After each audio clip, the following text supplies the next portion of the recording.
नमा। आज रविवार को आप सुनिए रविवार व्रत की कथा। प्राचीन काल में एक राजा था और एक रानी थी। उनके पास सिपाही, घोड़े, दासियां, दास, धन दौलत सब कुछ था, सिर्फ उनकी संतान नहीं थी। इसी कारण वे दोनों राजा रानी बहुत दुखी रहते थे। संतान प्राप्ति के लिए उन्होंने हर तरह के दान धर्म, धार्मिक अनुष्ठान, जप मंत्र, पूजा पाठ आदि सब किया, लेकिन इससे उनका कोई फायदा नहीं हुआ। जब राजा और रानी वृद्ध होने लगे तो दोनों को बहुत ही चिंता हो गई। वे दोनों सोच में पड़ गए कि अब हमारी इतने बड़े राज्य का क्या होगा, कौन बनेगा इस राज्य का वारिस, कौन लेगा प्रजा की जिम्मेदारी। राजा और रानी दिन रात इसी चिंता में घुटने लगे। उन्हें खाने और पीने की भी सुध नहीं रहती थी। तो एक सुबह राजा के दरबार में एक साधु आता है तो दासी रानी को इतल करती है। तब वह दासी से कहती है, यह मेरा अंतिम दान धर्म है, इसके बाद मैं अपने हाथों से कोई दान धर्म नहीं करूंगी। रानी चावल भरा छाछ हाथ में लेकर बाहर आती है और साधु की झोली में भिक्षा डालने आगे बढ़ती है तो उसके चेहरे पर छाई उद्विता साधु की दृष्टि में आती है। वह उससे पूछता है कि रानी साहिबा, आपको क्या हुआ है, आपको क्यों इतनी उदासी हो गई है। तब रानी साधु को सारी हकीकत बताती है और सिसक लगती है। उस पर वह साधु कुछ पल गंभीर हो जाता है और कहता है कि चिंता मत करो रानी साहिबा, आपकी संतान की इच्छा पूरी हो जाएगी। आपकी कोख से एक पुत्र का जन्म होगा, मात्र वह 14 साल तक ही आप लोगों को मिलेगा। इसके आगे वह जीवित नहीं रह पाएगा। इससे बढ़कर आपको कुछ देना मेरे लिए संभव नहीं है। अपनी बात पूरी करते उसने अपनी झोली में हाथ डाला। झोली में हाथ डालकर थोड़ी सी भूत निकालकर उसने रानी को दी और कहा, आप और महाराज दोनों इसे बांटकर ग्रहण कर लेना, तुम्हें जल्द ही पुत्र की प्राप्ति होगी। और वह साधु अपनी राह को चला गया। उसके जाने के बाद रानी सोचने लगी कि 14 साल तो 14 साल ही सही, उतने समय के लिए हमें पुत्र तो मिलेगा, यही काफी है। उतने साल तक मैं उसे जी जान से बड़ा करूंगी, उसे ढेर सारा प्यार और दुलार करूंगी, अपनी संतान की मुराद पूरी करूंगी। उस रात अपना सारा राजगाज खत्म करके राजा जब रानी के महल में गए तो रानी ने राजा को सारी बात बता दी और साधु की दी हुई भभूत राजा को दिखाकर बोली कि साधु महाराज ने यह भभूत हम दोनों को डोट ग्रहण करने के लिए दी है। राजा बोले, इतना दान और धर्म किया, जप और तप किया, उसका कोई फल नहीं मिला, अब इस भभूत से हमें क्या संतान प्राप्त होगी। उस पर रानी बोली, जब इतना सब कुछ कर लिया तो अब यह भी सही क्यों हम उस साधु के क्रोध को बुलावा दे। राजा को अब किसी बात पर विश्वास नहीं था, पर रानी को दुख न पहुँचे इसलिए वह राजी हो गया और राजा रानी दोनों नहाते धोते हैं, फिर अपने भगवान का नाम का स्मरण करते हैं, अपने पुरखों को स्मरण करते हैं और उस साधु महाराज का नाम स्मरण करके वह भभूत बांटकर दोनों खाते हैं। उसके बाद दोनों निश्चित होकर सो जाते हैं। तो कुछ दिन गुजर जाते हैं और साधु द्वारा कहे अनुसार रानी गर्भवती हो जाती है। उस पर राजा और रानी दोनों की खुशी गगन में नहीं समाती। राजा रानी से बोलते हैं, महारानी, सचमुच साधु महाराज की कृपा हो गई। तो 9 महीने बाद रानी ने एक सुंदर पुत्र को जन्म दिया। राजा ने बड़ी धूमधाम से पुत्र का नामकरण किया। सारे राज्य में 8 दिन तक अनश तर्पण रखा, उत्सव मनाया गया। आप पुत्र की कुंडली देखने के लिए राज्य के सबसे विद्वान पंडित जी को बुलाया गया, जो कुंडली देखकर पंडित जी बड़े चिंतित हो गए। कहने लगी, महाराज, हमारा राजपुत्र सिर्फ 14 साल तक हमारे पास रहेगा। राजा को इस बात की भनक तो थी ही, रानी को भी साधु महाराज की बात याद थी। दोनों चुप रह जाते हैं। उसके बाद राजा और रानी बड़े प्यार से बेटे की परवरिश करते हैं, उसकी हर ख्वाहिश पूरी करते हैं और थोड़े समय के लिए ही सही भगवान ने संता की अपनी मुराद पूरी कर ली। इससे वे समाधान मानते हैं। राजपुत्र दिन प्रतिदिन बड़ा होता है। जब वह 7 साल का हो जाता है तो राजा एक अच्छे गुरु की नियुक्ति करके उसे पढ़ाई लिखाई, घड़सवारी आदि 12 विद्याओं का शिक्षण देते हैं। जब वह सब शास्त्र विद्या में पारंगत हो जाता है और 12 साल की उम्र का हो जाता है, तब एक अच्छी सी राजकन्या खोजकर उसकी शादी करा देते हैं। तो 2 और साल बीत जाते हैं। बेटा 14 साल का हो जाता है। एक दिन राजपुत्र राजा से बोलता है, पिताजी मैं अपना सारा राज्य घूमकर देखना चाहता हूँ। आज तक मैंने सिर्फ इस रजवाड़े के अतिरिक्त कुछ देखा नहीं है। बेटे की बात सुनकर राजा चिंतित हो जाते हैं, क्योंकि पुत्र को 14वां साल शुरू हुआ ही था। अब कोई अनहोनी होने का वक्त नजदीक आ पहुंचा था, लेकिन राजा यह सब बातें पुत्र को डोट बता नहीं सकता था। राजा अपने चेहरे पर खुशी लाकर बेटे से कहता है कि हाँ हाँ जरूर जाओ बेटा, तुम्हें अपना सारा राज्य घूम कर देखना चाहिए। कहाँ क्या है यह सब जानना चाहिए। कल मेरे बाद तुम ही को तो राजा बनना है। मात्र एक बात का ध्यान रखें, तुम जहाँ जा रहे हो क्या कर रहे हो यह बात अपनी पत्नी को नहीं बताना। पुत्र कहता है, ठीक है पिताजी, आपने जो कहा है मैं वैसा ही करूँगा। राजपुत्र दिन भर अपनी पत्नी के साथ रहता है, खुशियां मनाता है और रात को 12 बजे वह उठकर बाहर चला जाता है। फिर सुबह होने से पहले वापस अपने महल में आकर सो जाता है। ऐसा बहुत दिनों तक चलता रहा और पुत्र का 14वां साल खत्म होने में कुछ ही दिन बाकी रहे थे। इतने में उसकी पत्नी यानी छोटी रानी रात में जाग जाती है। वह देखती है कि बिस्तर पर राजपुत्र नहीं है वहाँ महल में सब जगह देखती है तो राजपुत्र कहीं भी नजर नहीं आते। तो वह क्या करती, किससे कहती, वह चुपचाप रहती है। फिर वह सुबह होने पर देखती है कि उसका पति अपनी जगह सोया हुआ है। वह पति से कुछ नहीं पूछती है, लेकिन दूसरी रात भी जब वैसा ही होता है, तीसरी और चौथी रात और कुछ दिनों तक ऐसा ही चलता रहता है। तब रानी बहुत ही चिंतित हो जाती है। उसके मन में ढेर सारे सवाल उठते हैं, लेकिन उसे पूछने में डर लगता है। शायद पति गुस्सा कर बैठे। सास ससुर से पूछने के बारे में सोचा तो उसकी कुल मर्यादा बीच में आ जाती थी।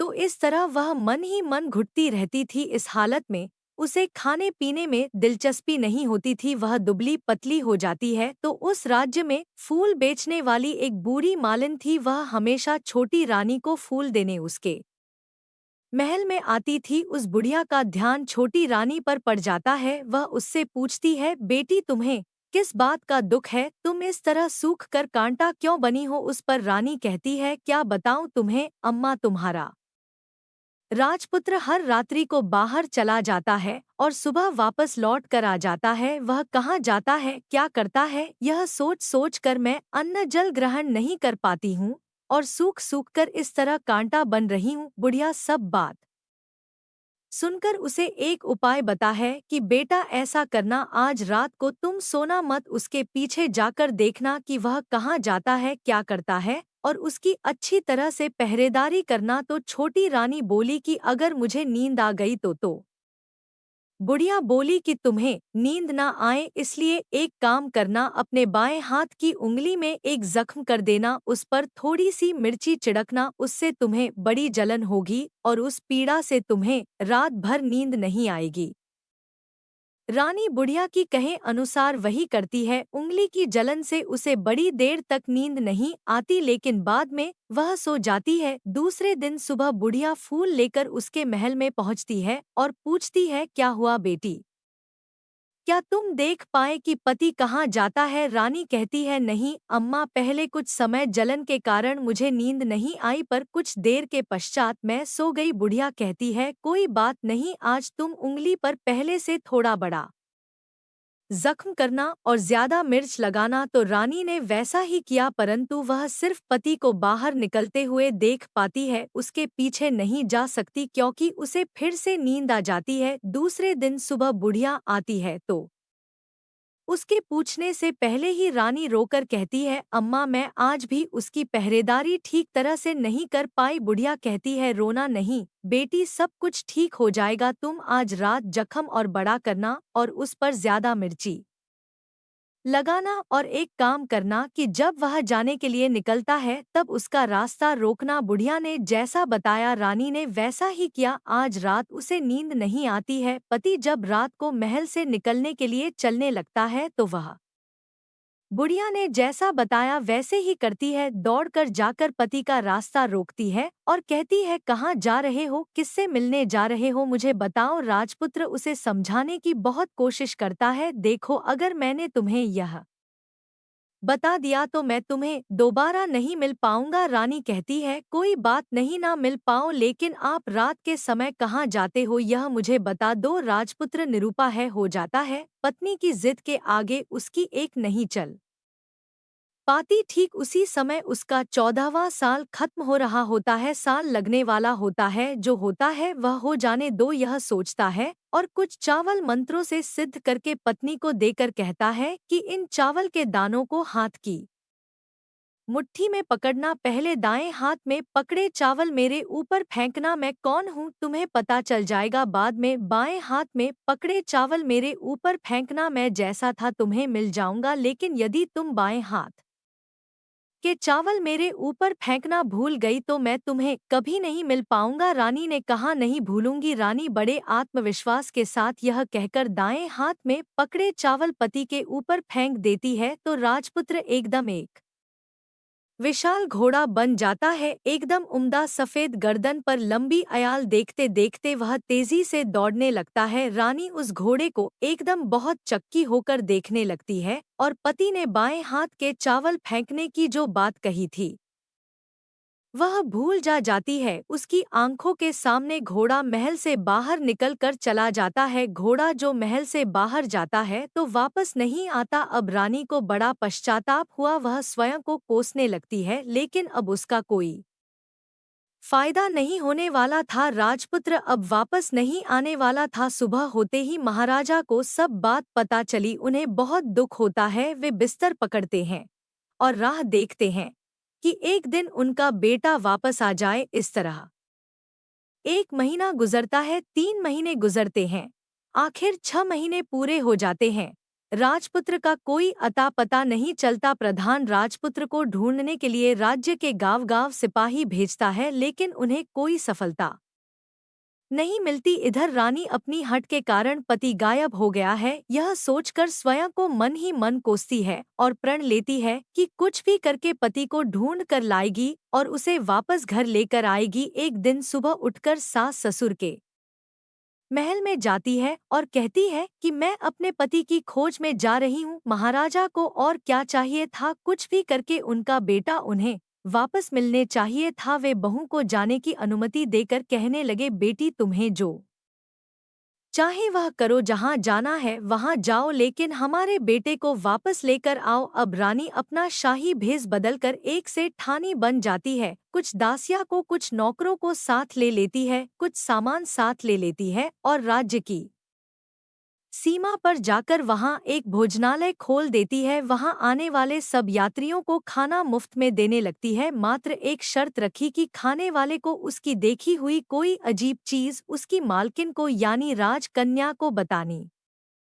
पड़ेगी। तो वहां आने वाला हर नागरिक अपनी तरफ से मैंने ये देखा, मैंने वह देखा कहकर वहां से मुफ्त खाना खाकर जाता था। परंतु रानी को जो बात चाहिए थी वह अब तक नहीं मिली थी। ऐसे ही कुछ दिन बीत गए तो रानी के महल में फूल लेकर जाने वाली बुढ़िया की एक बेटा और बहू थे। उनका एक छोटा बेटा था, यानी बुढ़िया का एक पोता था। तो बेटा और बहू सुबह काम के लिए निकलते थे तो पोते को संभालने की जिम्मेदारी बुढ़िया पर रहती थी। दिन भर पोते को संभालती थी। एक दिन बुढ़िया को पान खाने की आदत थी तो पान लगाने के लिए चूना चाहिए था। वह उसे तैयार करने के लिए सीपी लेकर आई। इन सीपियां को भूनने के लिए गोबर के कंडे चाहिए थे। कंडे इकट्ठा करने के लिए वह बांस की टोकरी लेकर चरवाहे के मैदान में गई। वहां बहुत सारे कंडे थे। उन्हें जमा करते करते उसे घर आने में अंधेरा हो गया। इस ओर शाम होते ही काम से वापस आकर बेटा और बहू घर पहुंचे तो देखा कि बच्चा घर पर अकेला है और रो रहा है। फिर दोनों गुस्से से लाल पीले हो गए। इतने में बुढ़िया घर आ पहुंची। बेटे ने पूछा, पोते को घर अकेला छोड़कर कहाँ गई थी? बुढ़िया बताने लगी कि मैं गोबर के कंडे इकट्ठा करने गई थी। इस पर बेटा बोला, दोबारा बच्चे को अकेला घर पर छोड़कर यदि कहीं गई तो मैं तुम्हें बहुत पीटू। बुढ़िया कहने लगी, नहीं बेटा, फिर कभी ऐसा नहीं करूंगी। लेकिन दूसरे ही दिन गुड़िया वह बात भूल गई और फिर चरवाहे के मैदान पर कंडे इकट्ठा करने चली गई। शाम को जब बेटा और बहू काम से वापस लौटे तो देखा कि बच्चा घर पर अकेला है और रो रहा है। अब उसके बेटे की सहन शक्ति खत्म होने लगी और बुढ़िया के वापस आने पर उसे घर से निकाल दिया। बुढ़िया रात भर घर के बाहर अंधेरे में बैठी रही और सुबह होते ही हाथ में टोकरी लेकर कंडे इकट्ठा करने के लिए निकल गई। उस दिन उस पर कंडे इकट्ठा करने का मानो पागलपन सवार हो गया था। कंडे इकट्ठा करते करते जब अंधेरा हो गया उसे मालूम ही नहीं चला। उसे जब ध्यान आया तो गांव का रास्ता भी ठीक तरह से दिखाई नहीं दे रहा था। वह अंधेरे में आंखें फाड़ कर देखती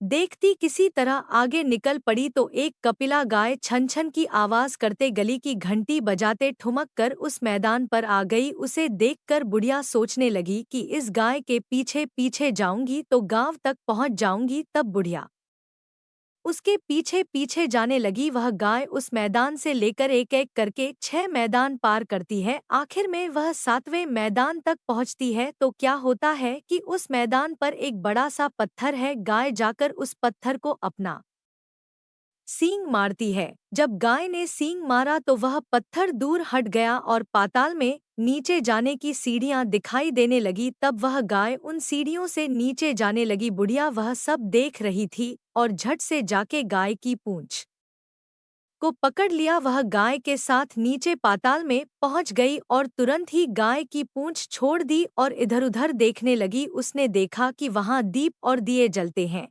और तेज रोशनी गाय के ऊपर पड़ती है और वहां अद्भुत घटनाएं घटने लगती है। गाय के नीचे जाते ही उसके गले में अपने आप साकल पड़ गई और छम करके कोई दूध आड़ी में गाय का दूध दोने लगा। लेकिन जो भी कोई वह कर रहा है वह मात्र दिखाई नहीं दे रहा है। बुढ़िया बहुत घबरा गई, कहाँ आकर फंस गई यह सोचने लगी और यहाँ वहाँ छिपने के लिए जगह ढूंढने लगी। लेकिन उसे कहीं भी जगह नहीं मिली, हर जगह उजाला ही उजाला था। तो वह एक कोने में खड़ी हो गई और जो कुछ सामने हो रहा था उसे चुपचाप देखने लगी।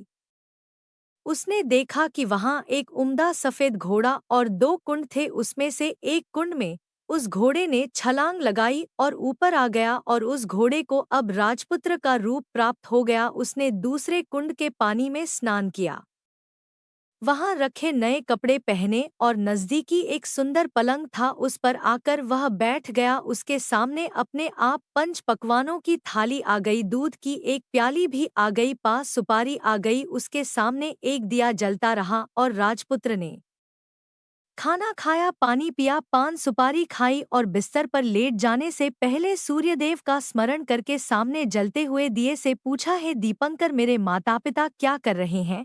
दिया बताने लगा, बेटे के शोक में डूबे हैं। राज कौन संभाल रहा है? तो उसने बोला कि राज्य प्रधान संभालते हैं।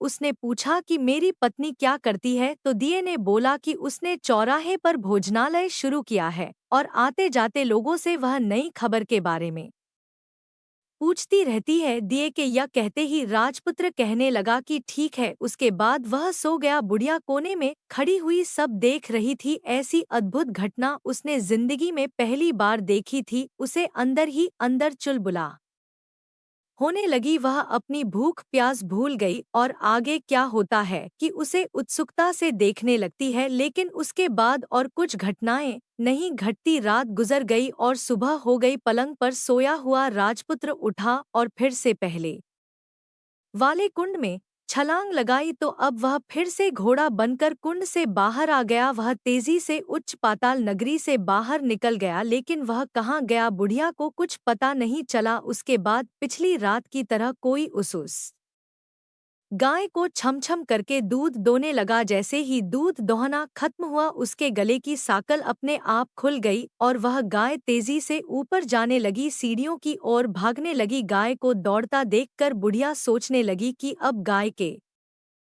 साथ यहाँ से ऊपर जाना ही समझदारी होगी, नहीं तो कोई मुसीबत आकर उसके ऊपर टपक जाएगी। झट से उसने गाय की पूंछ पकड़ ली और गाय के साथ ऊपर आ गई। गाय जब मैदान में पहुंची तो उस सुरंग का रास्ता अपने आप बंद हो गया और उसके मुंह पर एक बड़ा सा पत्थर पहले की तरह खड़ा हो गया। ऊपर आकर वह गाय जंगल की ओर निकल गई। इधर बुढ़िया एकदम बावली सी हो गई। उसने पाताल नगरी में जो कुछ देखा था वह जल्द से जल्द किसी को बताने के लिए उतावली हो गई। उसे एकदम याद आया कि नगर की सीमा पार कोई औरत भोजनालय चलाती है और नई बात बताने वालों को अच्छा खाना पना मुफ्त में देती है। वह सोचने लगी कि क्यों ना मैं यह बात उस औरत को जाकर बताऊं। यदि उसे यह बात पसंद आ गई तो बाकी जीवन खाने पीने की झंझट से मुक्ति मिल जाएगी। बुढ़िया ने मन में तय किया और तुरंत उस भोजनालय के द्वार पर टंगी नगाड़े के सामने खड़ी हो गई और जोर जोर से नगाड़ा बजाना शुरू कर दिया। नगाड़े का इस तरह शोर सुनकर मालकिन यानी छोटी रानी मन में प्रसन्न हो जाती है कि शायद कोई बड़ी बात लेकर यहाँ आया है। रानी सिपाहियों को आदेश देती है, जाइए और जो कोई आया है उसकी अच्छी तरह खातिरदारी कीजिए। आदेश पाते ही सिपाही नीचे दौड़ गए तो एक बुढ़िया नगाड़ा बजा रही थी। उन्होंने पूछा, क्यों नहीं बुढ़िया, क्या हुआ, क्यों नगाड़ा बजा रही हो? बुढ़िया बोली, कुछ नहीं बेटा, यहाँ खाना मिलता है ना, इसलिए आई हूँ। खाना चाहिए मिलेगा, लेकिन तुझे कोई नई बात बतानी पड़ेगी। हाँ बताऊंगी, एक बात मालूम है मुझे। इस पर सिपाही उसे अंदर लेकर गए। उनको मालकिन का आदेश था कि जो कोई बूढ़ा बुजुर्ग वहां आए उनके साथ अच्छी तरह पेश आना, उनका अच्छा से आदर सत्कार करना। तो सिपाही ने उस बुढ़िया का भरपूर आदर सत्कार किया। यह उसे बड़ी सिद्ध थाली भरकर व्यंजन परोस हैं। बुढ़िया कुछ दिनों से भूखी थी, वह खाने पर टूट पड़ी। खाना खाने के बाद सिपाही ने उसे नई साड़ी पहनने को दी। उसके बाद उसे लेकर रानी के पास आए। बुढ़िया और रानी ने तुरंत एक दूसरे को पहचान लिया। तब रानी ने बुढ़िया से कहा कि अम्मा, अब बताओ तुमने क्या नई बात देखी है? नई बात? मैंने कोई नई बात नहीं देखी है। बुढ़िया बोली, वह तो मेरे पास तुम्हें देने के लिए खाने के पैसे नहीं थे, इसलिए मैंने झूठ कहा और नगाड़ा बजाया। रानी ने कहा, अम्मा घबराना नहीं, मैं की को तुम्हारा नाम नहीं बताऊंगी। फिर भी बुढ़िया ने कहा कि मेरे पास कोई नई बात नहीं है। इस पर रानी ने उसे कहा, देखो अम्मा, यदि तुमने मुझे वह नई बात बताई तो जिंदगी भर मैं तुम्हारी देखभाल करूंगी और तुम्हें रानी माता की तरह रखूंगी। अब बुढ़िया बताने को डोट तैयार हो गई। उसने जो कुछ उस चारागाह वाले मैदान पर देखा था वह सब कुछ कुंवर रानी को बता दिया। बुढ़िया की वे बातें सुनकर कुंवर को यकीन हो गया कि वह राजपुत्र उसी का पति है। वह तुरंत बुढ़िया से कहने लगी कि अब माँ मुझे उस जगह पर ले चलो। तब बुढ़िया बोली, नहीं बेटी, वह पाताल राज्य है, साफ है। यदि किसी ने तुम्हें देख लिया तो तुम्हारी जान खतरे में पड़ सकती है। लेकिन रानी उसकी एक भी नहीं सुनती, उसे उस जगह ले जाने के लिए हट करने लगी। आखिर में बुढ़िया ने उसका कहना मान लिया और कहने लगी, ठीक है, मैं तुम्हें वहां ले जा सकती हूँ, पर आज नहीं, कल वहां जाना है तो शाम को ही जाना होगा। तो दूसरे दिन दोपहर को रानी बुढ़िया के साथ उस मैदान पर गई और एक जगह छुपकर गाय के आने की राह देखने लगी। दिन ढलते ही अंधेरा गिरने लगा और गाय हमेशा की तरह वहां आ गई। मैदान के उस कोने में जाकर उसने पत्थर पर सींग मारा तो छत से पत्थर हटकर वहां सुरंग में जाने का रास्ता खुल गया। गाय उस रास्ते से नीचे उतरने लगी तो बुढ़िया रानी से कहने लगी, जल्दी आगे बढ़ो, हम गाय की पूंछ पकड़कर नीचे उतरेंगे। तो दोनों गाय की पूंछ पकड़कर नीचे उतर गई। बुढ़िया पहले जिस कोने में छिपी थी उस कोने में छिप गई। अब नीचे सब कुछ पहले जैसा घटित हो रहा था। गाय के गले में अपने आप साकल पड़ गई। कोई अदृश्य रूप से उसका दूध धोने लगा। एक सफेद उमे घोड़े ने आकर एक कुंड में छलांग लगाई तो राजपुत्र के रूप में ऊपर आया। वह राजपुत्र दूसरे कुंड में नहाने लगा। बाद में उसके सामने खाने की थाली आ गई, दूध की प्याली आ गई, पान का बीड़ा आ गया। राजपुत्र सब ग्रहण करके सोने के लिए पलंग पर गया तो सोने से पहले सूर्यदेव का स्मरण करके वह दिए से पूछने लगा, दीपांकर, मेरे माता पिता क्या कर रहे हैं?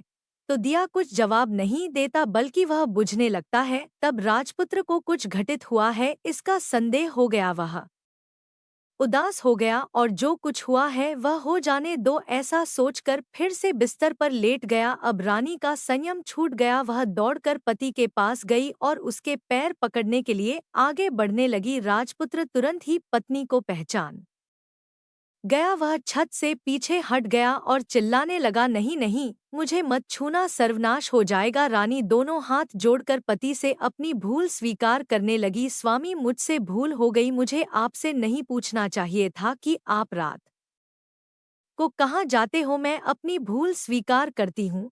मुझे मेरी भूल की सजा मिल गई है, अब आप घर चलो, आपके वियोग में आपके माता पिता ने बिस्तर पकड़ लिया है, आपकी प्रजा भी बहुत दुखी है। उस पर राजपुत्र कहने लगा, वही तो एक बार तुम गलती कर बैठी हो, अब दोबारा मत करना, नहीं तो अब मैं तुम्हें जो दिख रहा हूँ वह अभी नहीं दिखूं। रानी अब विलाप करने लगी, जोर जोर से जमीन पर सिर पटकने लगी। राजपुत्र के मन में उसके प्रति दया उत्पन्न हो गई, वह उससे कहने लगा, यदि तुम मुझे पाना चाहती हो तो तुम्हें एक काम करना होगा, काम कठिन है लेकिन वह तुम्हें अकेले ही करना होगा। रानी ने कहा, कहो स्वामी, कितना भी कठिन काम हो मैं वह पूर्ण करूंगी। रानी कहने लगी, इस पर राजपुत्र ने उसे बताया, इस पाताल से ऊपर जाते ही तुम्हें एक घना जंगल नजर आएगा, ऐसे 6 जंगल पार करने के पश्चात तुम्हें एक 7वां जंगल मिलेगा, वह जंगल सबसे घना है। उस जंगल के बीचों बीच एक पीपल का पेड़ है, उसके आसपास की जगह पत्ते फंदे जटाएं आदि से ढक चुकी है, वहां बाघ शेर सांप और भालू बैठते हैं।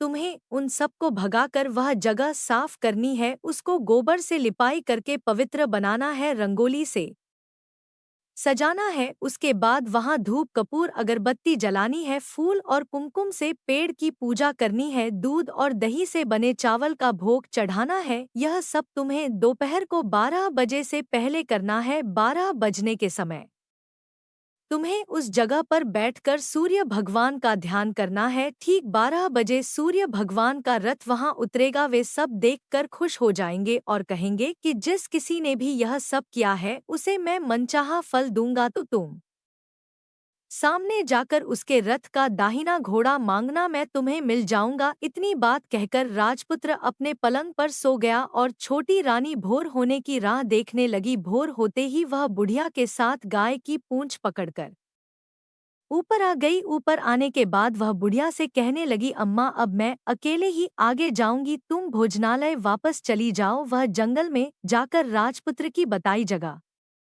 ढूंढ, वे सब देखकर खुश हो जाएंगे और कहेंगे कि जिस किसी ने भी यह सब किया है उसे मैं मनचाहा फल दूंगा, तो तुम सामने जाकर उसके रथ का दाहिना घोड़ा मांगना, मैं तुम्हें मिल जाऊंगा। इतनी बात कहकर राजपुत्र अपने पलंग पर सो गया और छोटी रानी भोर होने की राह देखने लगी। भोर होते ही वह बुढ़िया के साथ गाय की पूंछ पकड़कर ऊपर आ गई। ऊपर आने के बाद वह बुढ़िया से कहने लगी, अम्मा अब मैं अकेले ही आगे जाऊंगी, तुम भोजनालय वापस चली जाओ। वह जंगल में जाकर राजपुत्र की बताई जगह ढूंढने लगी और स्वयं आरी से वह जगह साफ कर दी। बाद में राजपुत्र ने जैसे बताया वैसे से ही लिपाई पोताई करके वापस आ गई। दूसरे दिन सुबह होने से पहले उठी और जंगल में उस जगह पहुंची, वहां जाकर इत्र और गुलाब का पानी छिड़क कर उस जगह सुगंधित धूप अगरबत्ती जलाकर उसे पवित्र किया और पूजा की सब सामग्री वहां तैयार कर सूर्य भगवान का ध्यान करके बैठ गई, जैसे कि पति ने बताया था कि दोपहर को ठीक 12 बजे सूर्य भगवान का रथ उस पीपल के पेड़ पर आकर रुका है। सूर्य भगवान ने जब रथ से नीचे देखा तो सुगंधित वातावरण देखकर वे बहुत प्रसन्न हो गए। फिर वे बोले, जिस किसी ने यह काम किया है वह यहाँ आकर आज मुझसे कुछ भी मांगे, मैं उसे दे दूंगा। रानी ने जब यह शब्द सुने तो बिना समय गंवाए दौड़कर उनके सामने आ गई और उनको साष्टांग नमस्कार करके बोली, भगवान वह मैं ही हूँ, मैंने ही यह जगह साफ की है। अच्छा तो तुम्हें जो चाहिए वह मांगो। भगवान मुझे आपके रथ का दाहिना घोड़ा चाहिए। सूर्य भगवान बोले, नहीं नहीं, मैं तुम्हें और कुछ भी दे सकता हूँ लेकिन यह घोड़ा नहीं दे सकता, मेरे रथ के 12 घोड़े हैं, तुम चाहो तो कोई और घोड़ा मांग लो लेकिन यह दाहिना घोड़ा नहीं, वह मैं तुम्हें नहीं दे सकता। छोटी रानी ने एक नहीं सुनी, वह सूर्यदेव से एक ही बात कह रही थी, वही दाहिना घोड़ा दे दीजिए, नहीं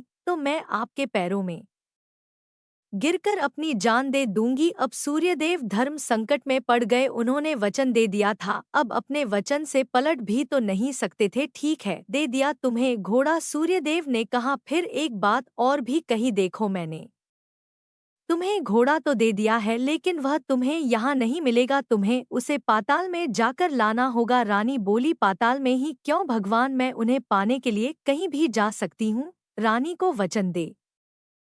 सूर्यदेव अपने मार्ग को चले गए और इधर रानी जंगल से अपने भोजनालय में आ गई। फिर वह बुढ़िया को लेकर उस मैदान पर आ गई और जल्दी ही शाम हो गई। शाम होते ही वहां वह गाय आ गई और उसने सींग मारकर सुरंग का पत्थर हटाया और नीचे उतरने लगी। रानी और बुढ़िया जल्दी जल्दी उसकी पूंछ पकड़कर नीचे उतर गई। नीचे पाताल में सब घटनाएं पहले की तरह ही घटने लगी। घोड़े का एक कुंड में नहाकर राजपुत्र बन जाना, नहा धोकर पलंग पर जाकर बैठना, तो उसे खाने की थाली, दूध की प्याली आना, पान का बीड़ा आना। लेकिन आज एक नई बात घटी। आज दो दो थाली, दो दो दूध की प्याली और दो दो पान के बीड़े उसके सामने आए। वह कुछ नहीं बोला, अपने हिस्से की थाली खाकर, दूध पीकर और पान का बीड़ा चबाकर वह सोने चला गया और हमेशा की तरह दिए से पूछने लगा, दिए दिए दीपंकर, मेरे माता पिता क्या करते हैं। दिए ने बताया, वे दोनों तुम्हारे शोक में मरने की स्थिति में पहुंच गए हैं। ऐसा झट से उसकी आंखों में आंसू टपकने लगी। फिर वह पूछने लगा, दिए दिए दीपंकर, मेरा राज्य कौन चला रहा है। तुम्हारा राज्य प्रधान चला रहा है और वह सब कुछ हड़प चुका है। वह प्रजा पर बहुत अत्याचार कर रहा है। यह सुनकर राजपुत्र को बहुत गुस्सा आया। वह गुस्से से अपनी मुट्ठी भजने लगा। अब वह पूछने लगा, लगा दिए दिए दीपंकर, मेरी पत्नी क्या कर रही है। अब दिया कुछ नहीं बोला और चुप रहा। अब रानी का संयम जवाब दे गया। वह दौड़कर पति के गले लग गई। अब मैं तुम्हें मिल गया। राजपुत्र कहने लगा, सच कहते हो, अब आप फिर से घोड़ा तो नहीं बनोगे ना। नहीं, दोबारा घोड़ा नहीं बनूंगा। तुमने जो इतने सारे कष्ट उठाए हैं मुझे पाने के लिए, इसलिए सूर्यदेव ने मुझे सदा के लिए घोड़े के जन्म से मुक्त कर दिया है। राजपुत्र ने बड़े प्यार से कहा और उसे गले लगाया। उसके आंसू पूछे और कुछ देर के पश्चात सुबह हो गई तो गाय की श्रृंखला टूटकर वह ऊपर भूलोक जाने लगी। रानी, राजपुत्र और बुढ़िया उसकी पूंछ पकड़कर ऊपर आ गए। ऊपर आने पर वे सीधे भोजनालय में पहुंचे। वहां का सब सामान लोगों में बांट दिया और उसको ताला लगाकर अपने राज्य में लौट आए। राजपुत्र वापस आता है और उसके तेवर देखकर प्रधान घबरा जाता है। राजपुत्र ने उसे बंदी बनाकर कैद खाने में डाल दिया और राज्य की बागडोर अपने हाथ में ले ली। उसके बाद वह अपने माता पिता को मिलने उनके महल में गया। तब राजपुत्र क्या देखता है कि उसके माता पिता उसके शोक में अस्थि पंजर बने हुए हैं। पुत्र को वापस आया देखकर मरणासन राजा रानी की आंखों से टप टप आंसू बहने लगे। इन दोनों ने पुत्र को गले लगा लिया, उसे प्यार से सहला और इतना होने के बाद उनकी सेहत में एकदम सुधार आने लगा। वे अब बिस्तर से उठकर बैठ गए हैं, पुत्र को आशीर्वाद देने लगे हैं।